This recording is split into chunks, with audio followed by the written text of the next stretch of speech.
Hello friends, welcome to arts info. मेरा नाम रीता चौधरी। आशा करती हूँ आप सभी लोग स्वस्थ होंगे, अच्छे होंगे। ऐसे ही अपना और अपने परिवार वालों का ध्यान रखें, स्वस्थ रहें, अच्छे रहें, मस्त रहें। आज का वीडियो कार्डियक अरेस्ट के ऊपर है।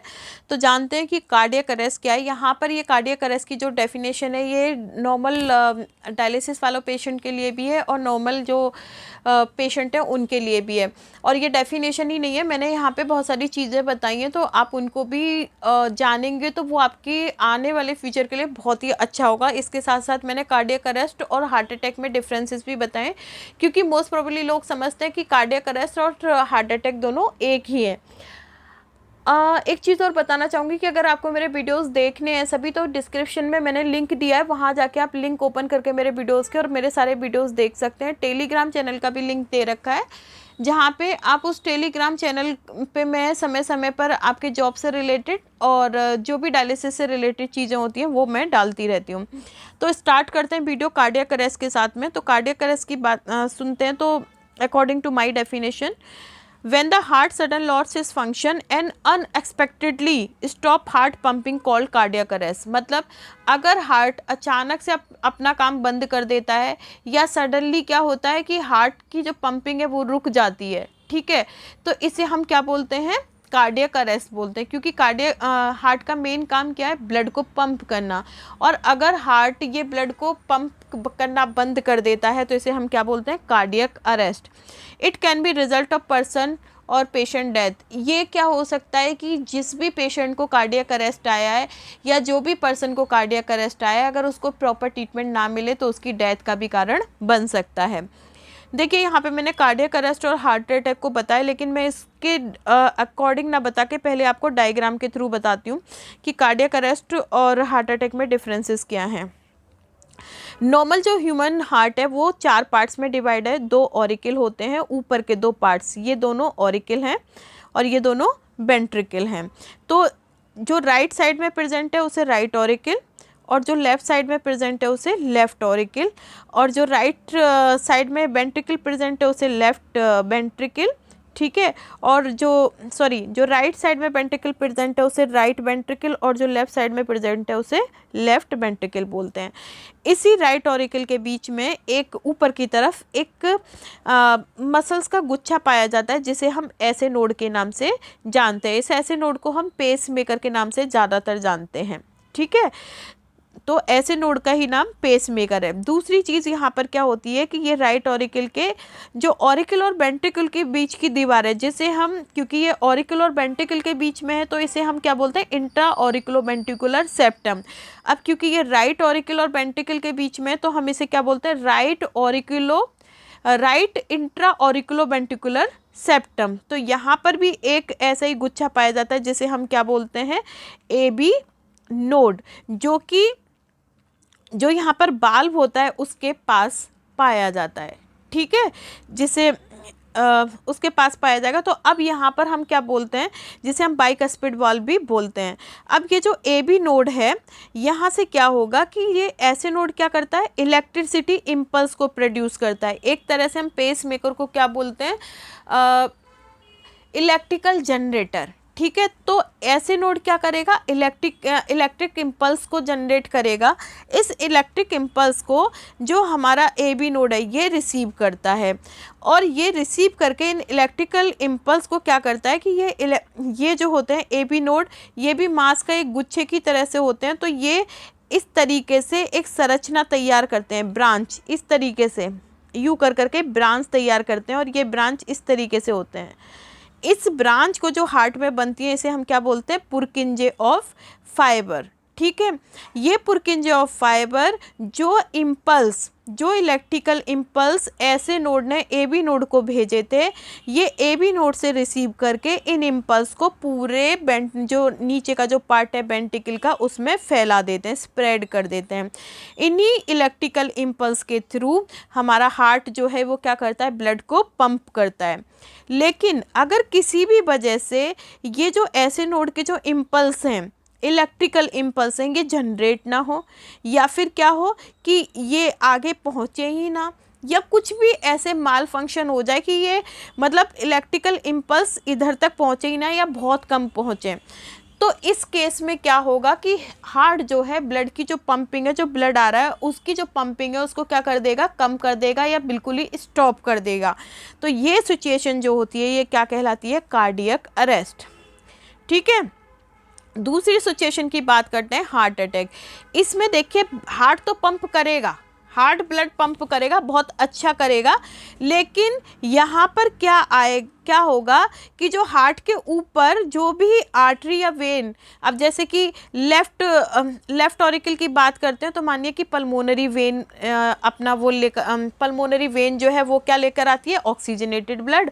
और यहाँ पर अगर हम बात करते हैं लेफ्ट ऑरिकल में पल्मोनरी वेन जो है ऑक्सीजनेटेड ब्लड लेकर आती है, और राइट ऑरिकल की बात करते हैं तो जो भी हमारी सुपीरियर इन्फीरियर वेना कावा जो होती हैं वो कैसा ब्लड लेकर आती हैं, डीऑक्सीजनेटेड ब्लड। अब यहाँ पर क्या हो गया, यहाँ पर अब ये जो हमारी जो आर्टरी और वेन या फिर अदर ब्लड वेसल्स जो होती हैं जो कि क्या लेकर आ रही हैं, ब्लड लेकर आ रही हैं, किसी भी वजह से ये ब्लड की सप्लाई क्या हो जाए, डिस्टर्ब हो जाए। ठीक है, किसी भी वजह से, मेनली एक हार्ट की कोरोनरी आर्टरी होती है, हार्ट की खुद की एक कोरोनरी आर्टरी रहती है, अगर उसमें ब्लड सप्लाई किसी भी वजह से रुक जाए, अब मानिए कि यहाँ पे फैट के मॉलिक्यूल्स जम जाएं या अदर कोई चीज़ जम जाए वेसल्स में, ब्लड वेसल्स में, ठीक है, तो अगर किसी भी ब्लड वेसल्स में जो कि हार्ट को ब्लड लेकर आ रही हैं, अगर किसी भी ब्लड वेसल्स में फैट के मॉलिक्यूल जम जाते हैं या अदर ब्लड क्लॉट जम जाता है या और कुछ चीज़ें जम जाती हैं जिसकी वजह से जो ब्लड है हार्ट में प्रॉपर तरीके से नहीं पहुंचता या कम पहुंचता है, तो इस सिचुएशन को जिसमें कि हार्ट में ब्लड कम पहुंच रहा है ब्लड वेसल्स की ब्लॉकिंग की वजह से, ब्लड वेसल्स के ऑब्स्ट्रक्शन की वजह से, दैट सिचुएशन क्या कहलाती है, हार्ट अटैक। लेकिन अगर ब्लड पंप करना हार्ट बंद कर देगा, ये क्या कहलाएगा, कार्डियक अरेस्ट। अगर आर्टरी या वेन की ब्लॉकेज की वजह से हार्ट में जो फ्लो है वो कम आ रहा है, मतलब ब्लड वेसल्स की ब्लॉकेज की वजह से अगर हार्ट में जो फ्लो है वो कम आ रहा है, मतलब ब्लड कम आ रहा है, तो ये क्या कहलाता है, हार्ट अटैक कहलाएगा। ठीक है, अब यहाँ पे मेनली जो इसकी आर्टरी जो रहती है वो कौन सी आर्टरी रहती है, कोरोनरी। मोस्ट प्रोबेबली जो हार्ट अटैक है वो कोरोनरी आर्टरी की वजह से आता है। ठीक है, तो ये हो गया हार्ट अटैक में और कार्डियक अरेस्ट में डिफरेंस। अब बात आते हैं हम लोग नॉर्मल थ्योरी पे। कार्डियक अरेस्ट जो है ये क्या है, sudden loss of heart function, अचानक से हार्ट के फंक्शन जो हैं वो क्या हो जाएंगे, बंद हो जाएंगे। हार्ट अटैक की बात करते हैं तो stop blood flow supply to the heart. इसमें क्या होता है, यहाँ पर फंक्शन बंद हो रहे हैं, मतलब पंपिंग का फंक्शन बंद हो रहा है, यहाँ पर क्या हो रहा है, ब्लड फ्लो की सप्लाई जो है वो क्या हो रही है, रुक रही है या बंद हो रही है। Stop heart beat, cardiac arrest में हार्ट बीट स्टॉप हो रहा है क्योंकि पंपिंग स्टॉप हो रहा है। यहाँ पर क्या हो रहा है, stop coronary artery blood supply, क्योंकि 90% जो हार्ट अटैक होता है वो किसकी वजह से होता है, कोरोनरी आर्टरी की ब्लॉकेज की वजह से, जो कि ब्लड हार्ट की खुद की भी आर्टरी है। ठीक है, तो कोरोनरी आर्टरी की वजह से जो ब्लॉकेज होती है, ब्लॉकेज होगा और उससे ब्लड जो है हार्ट में नहीं आ पाएगा, तो इसे हम क्या बोलेंगे, हार्ट अटैक। मोस्ट प्रोबेबली 90% जो हार्ट अटैक है वो कोरोनरी आर्टरी के ब्लॉकेज की वजह से होते हैं। इसके अलावा जो हार्ट अटैक है वो इलेक्ट्रिकल प्रॉब्लम है, लेकिन अगर हम कार्डियक अरेस्ट है, ये कौन सी प्रॉब्लम है, इलेक्ट्रिकल प्रॉब्लम। लेकिन अगर हम हार्ट अटैक की बात करते हैं तो हार्ट अटैक जो है देखिए प्लम्बिंग प्रॉब्लम भी है, इसके अलावा सर्कुलेटरी प्रॉब्लम भी है और मैकेनिकल प्रॉब्लम भी है। इसके अलावा heart attack is a cause of cardiac arrest, heart attack जो है कॉज है कार्डियक अरेस्ट का, बट कभी भी कार्डियक अरेस्ट कॉज नहीं होता हार्ट अटैक का। ठीक है, यहाँ पर क्या हो रहा है, हार्ट बीट जो होती है कार्डियक अरेस्ट में बंद होता है, और यहाँ पर क्या होता है, कोई भी जो आर्टरीज होती हैं, कोरोनरी आर्टरी या कोई भी अदर ब्लड वेसल्स जो होती है वो वहाँ पर ऑब्स्ट्रक्शन आएगा, जिसकी वजह से हार्ट में ब्लड की जो सप्लाई है वो क्या हो जाएगी, कम हो जाएगी। ठीक है, नेक्स्ट है it occurs when the heart mall function, cardiac arrest तब होता है जबकि हार्ट जो है प्रॉपर वर्क नहीं करता है।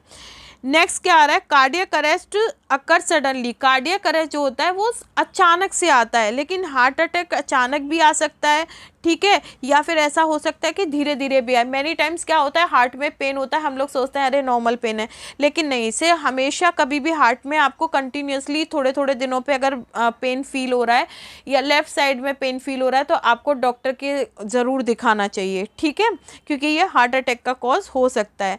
अब आते हैं causes of cardiac arrest. Cardiac arrest के कॉजेज़ क्या हैं? सबसे पहले कार्डियक अरेस्ट में क्या होता है, stop heart beating suddenly. Heart beat क्या होती है, अचानक से बंद हो जाती है। एक्यूट MI, जिसका मतलब है acute myocardial infarction, occurs when one of the artery that supply the heart muscle become blocked. अब एक्यूट मायोकार्डियल इन्फ्रैक्शन में क्या होता है कि यहाँ पे जो आर्टरी की जो सप्लाई है वो क्या हो रही है, सडनली से बंद हो जाती है, जिसकी वजह से हार्ट की जो मसल्स हैं वो क्या हो रही हैं, ब्लॉक हो जाती हैं। कार्डियक अरेदमिया, कार्डियक अरेदमिया मतलब हार्ट बीट क्या हो जाएगी, इरेगुलर हो सकती है। Hypotension due to excess UF, अगर बहुत अधिक यूएफ लगाने से डायलिसिस में लगा दिया आपने तो उसकी वजह से हाइपोटेंशन हो जाएगी, और मेनी टाइम हाइपोटेंशन की वजह से भी कार्डियक अरेस्ट के चांसेस बढ़ जाते हैं। इलेक्ट्रोलाइट डिस्टर्बेंस की वजह से या हाइपरकैलेमिया की वजह से भी कार्डियक अरेस्ट आ जाता है। मैसिव ब्लड लॉस हो जाए, अगर किसी को ब्लड लॉस बहुत हो जाता है डायलिसिस में, या किसी का एक्सीडेंट हो जाए नॉर्मल, तो भी कार्डियक अरेस्ट आने के चांसेस होते हैं। डायलिसिस की बात करें तो बहुत तेज़ी से या बहुत ज़्यादा अल्ट्रा फिल्ट्रेशन लगाने से पेशेंट को कार्डियक अरेस्ट आ जाता है। Anaphylactic reaction during dialysis, many times क्या होता है कि स्टाफ जो होता है डायलिसिस का, वो डायलिजर को अगर प्रॉपर फिल नहीं करता या फिर फॉर्मेलिन वगैरह से जैसे भरते हैं तो उसको प्रॉपर वॉश नहीं करता, तो दैट सिचुएशन में क्या होता है, जैसे ही आप किसी पेशेंट को डायलिसिस लगाएंगे विद इन ए स्टार्टिंग से लेके विद इन ए 5 से 10 मिनट के अंदर, और इवन इससे पहले पेशेंट को पहले बर्निंग होगी और चेस्ट में पेन होगा, और यही चेस्ट पेन जो होता है यही बाद में कार्डियक अरेस्ट में चेंज हो जाता है, और ये काम विद इन ए 10 मिनट होगा अगर थोड़ी सी भी फॉर्मेलिन या कुछ भी इसमें डायलिजर में या ट्यूबिंग में रह जाती है तो। एयर एम्बोलिज्म आल्सो कॉज है कार्डियक अरेस्ट का। हीमोलाइसिस, जिसमें कि आरबीसी रप्चर हो जाती हैं। लेफ्ट वेंट्रिकल हाइपरट्रॉफी भी कॉजेज है कार्डियक अरेस्ट का। एबनॉर्मल मायोकार्डियल, ठीक है, जो कि मैं ऊपर भी बता चुकी हूँ। Coronary artery disease cardiac arrest का कॉज है। स्टॉप ब्लड फ्लो सप्लाई, अगर किसी भी वजह से ब्लड फ्लो की जो सप्लाई है वो कम हो जाए। लो कैल्शियम डायलिजेट, अगर डायलिजेट में कैल्शियम कम रहेगा, हार्ट अटैक अगर आ जाता है, पहले हार्ट अटैक आएगा फिर कार्डियक अरेस्ट होगा। सिस्टोलिक डायसिस्टोलिक कार्डियक डिसफंक्शन हो जाए, ठीक है, मतलब ऑरिकल और वेंट्रिकल के जो फंक्शंस हैं वो कम रहे, या फिर कोई भी प्रॉब्लम हो जाए ऑरिकल में या वेंट्रिकल में, या डायसिस्टोलिक और सिस्टोलिक बीपी में प्रॉब्लम चले, क्योंकि नॉर्मल डायसिस्टोलिक और सिस्टोलिक बीपी में 40 का डिफरेंस हो जाता है, लेकिन हार्ट के माल फंक्शन की वजह से कोई भी एक बीपी घट बढ़ सकता है। एल्कोलिस ड्यू टू हाई बाइकार्बोनेट डायलिजेट, अगर हम हाई बाइकार्बोनेट डायलिजेट सॉल्यूशन यूज़ करते हैं डायलिसिस में तो भी कार्डियक अरेस्ट के चांसेस बढ़ जाते हैं। हार्ट एनलार्ज, अगर किसी का हार्ट जो है वो बड़ा हो जाता है, जिसका एक नॉर्मल सा वर्ड है कार्डियोमायोपैथी। बाल्बुलर हार्ट डिजीज़, मतलब क्या होता है, जो हार्ट में जो हमारे ट्राइकस्पिड और बाइकस्पिड वॉल्व हो जाते हैं, वॉल्व जो प्रेजेंट होते हैं, ठीक है, अगर किसी भी वजह से ये वॉल्व डैमेज होते हैं तो उससे भी जो कार्डियक अरेस्ट आने के चांसेस रहते हैं।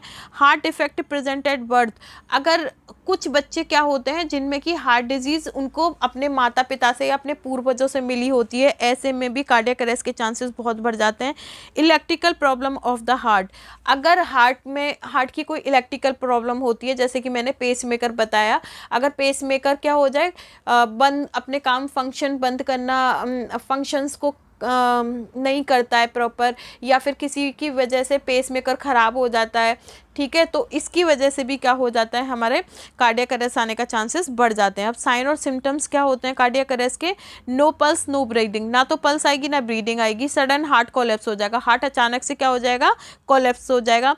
लॉस कॉन्शियसनेस, अब क्या हो जाएगा कॉन्शियसनेस में कि अचानक से जो पेशेंट है अपना आपा भूल जाएगा, उसे नहीं पता होगा, कुछ चीज़ें वो सुनेगा, कुछ चीज़ें नहीं सुनेगा। चेस्ट पेन होगा, डिस्कम्फर्ट फील होगा पेशेंट को, हार्ट पाल्पिटेशन होगा, मतलब हार्ट जो है तेज़ी तेज़ी से पाल्पेट होगा, धड़केगा। रैपिड और इरेगुलर हार्ट बीट, बहुत ज़्यादा हार्ट बीट बढ़ जाएगी, जल्दी जल्दी हो जाएगी। अनएक्सप्लेन्ड वीजिंग हो जाएगा, शॉर्टनेस ऑफ ब्रीथ होगा उसको। फेंटिंग मीन्स बेहोश हो जाएगा या बेहोश होने की कगार पे होगा। लाइट हेडनेस और डिजीनेस, पेशेंट को बहुत ज़्यादा सोने जैसा फील होगा, या लाइट मतलब उसको ऐसा लगेगा मैं सो जाऊं, या थोड़ा बहुत दर्द भी हो सकता है कार्डियक अरेस्ट में। ये साइन और सिम्टम्स है कार्डियक अरेस्ट के। अब आते हैं मैनेजमेंट ऑफ कार्डियक अरेस्ट। हम लोग क्या कर सकते हैं कार्डियक अरेस्ट में? सबसे पहले तो ये है कि अगर किसी को कार्डियक अरेस्ट आता है तो डायलिसिस में क्या, नॉर्मल भी अगर किसी को कार्डियक अरेस्ट आता है तो अपना जो हम ट्रीटमेंट देंगे वो तो देंगे, उससे पहले हमें किसी एक पर्सन को बोलना होगा कि भाई कोड ब्लू अनाउंस कर दे, या फिर हम लोगों को खुद भी, क्योंकि कोड ब्लू सभी हॉस्पिटल्स में कोड ब्लू जो है कार्डियक टीम को बुलाने का सिंबल है, ठीक है। तो कोड ब्लू को हम हेल्प के लिए बुलाएंगे। इसके अलावा स्टॉप डायलिसिस में है पेशेंट तो स्टॉप डायलिसिस को तुरंत बंद करेंगे, रिटर्न करेंगे ब्लड को पेशेंट की बॉडी में। Do not return blood into the body if patient exclude anaphylactic और एनाफाइलेक्टिक रिएक्शन एक्यूट हीमोलाइसिस।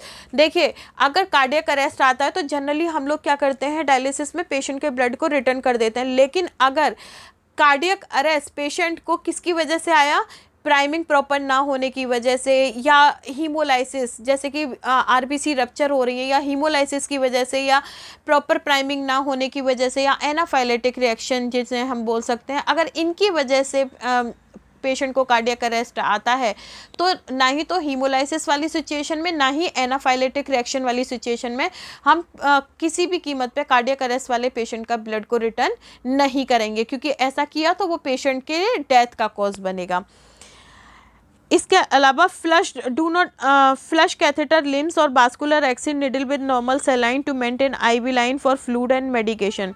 देखो हम फटाफट से क्या करेंगे, जो भी कैथेटर या फिस्टुला निडल लग रही है उसको फ्लश कर देंगे नॉर्मल सेलाइन से, और उसको हम किसके लिए यूज़ करेंगे, आईवी फ्लूइड के लिए और अदर मेडिकेशन देने के लिए।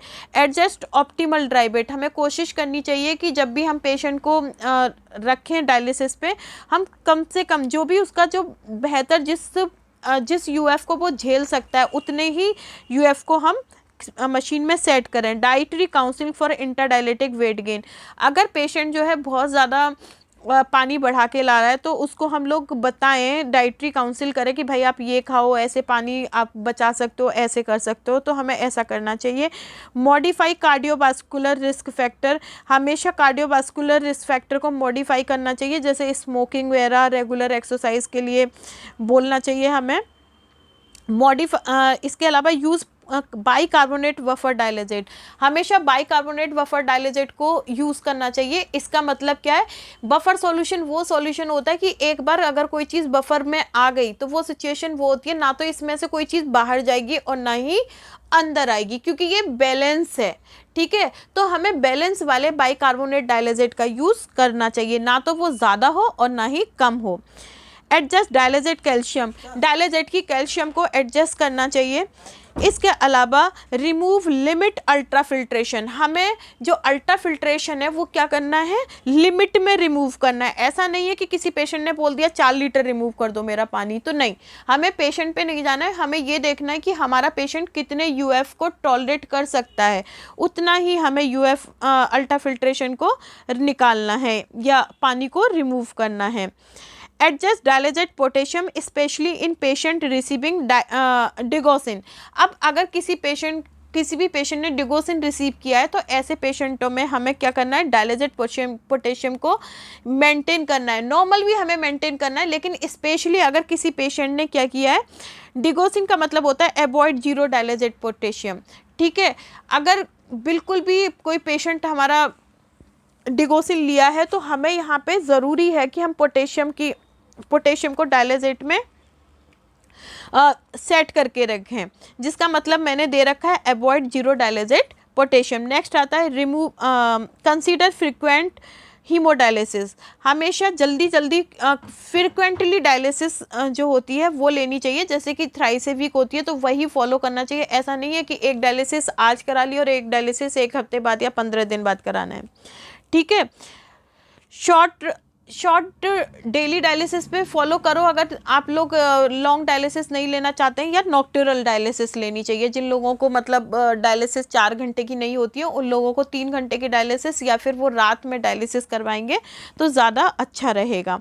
स्विच टू पेरिटोनियल डायलिसिस इस patient have recurrent episode inter, अगर बार बार पेशेंट को क्या हो रहा है, हाइपोटेंशन में जा रहा है, ठीक है, और कार्डियक रिलेटेड प्रॉब्लम हो रही हैं, तो दैट सिचुएशन में पेशेंट को हीमोडायलिसिस से कुछ दिन के लिए पेरिटोनियल डायलिसिस पे आना चाहिए। Use anti hypertensive drugs on advice of doctors, anti hypertensive drugs use करनी चाहिए अकॉर्डिंग टू डॉक्टर एडवाइस अगर ज़रूरत है तो। Use lipid lowering agent, lipid lowering agent को भी यूज़ करना चाहिए according to doctor permission. Initiate CPR according to cap guideline, अगर कहीं पर भी जैसे हार्ट अटैक आ जाता है डायलिसिस यूनिट में या नॉर्मल, तो सबसे पहले आपका जो फंक्शन होता है, अगर डायलिसिस में है तो ब्लड वगैरह को स्टॉप मतलब रिटर्न करते हुए आप उसको क्या करेंगे, CPR देना शुरू करेंगे। और CPR की जो गाइडलाइन है वो कैप की CPR जो देते हैं हम कैप की गाइडलाइन के अकॉर्डिंग देते हैं। और कैप की गाइडलाइन क्या है, C का मतलब है 100 कंप्रेशन पर मिनट विद 2 इंच, मतलब हमें क्या करना है, 100 1 मिनट में हमें पेशेंट को कितने कंप्रेशन देने हैं, 100। इसके अलावा इसकी जो डेप्थ है कंप्रेशन की वो हमें 2 इंच से 5 सेंटीमीटर की रखनी है। ए का मतलब होता है एयरवे को भी मैनेजमेंट में लाना है हमें, साथ के साथ ब्रीदिंग को भी असिस्ट करना है। तो इस तरीके से हम ऐसा करके हम कार्डियक अरेस्ट के मैनेजमेंट को भी फॉलो कर सकते हैं। तो ये था कार्डियक अरेस्ट के बारे में पूरी जानकारी। अगर कुछ भी गलत लगे या कुछ अच्छा मैंने बताया हो तो प्लीज़ मेरे चैनल को सब्सक्राइब करें और वीडियो को लाइक शेयर एंड कमेंट्स ज़रूर करें। Thank you.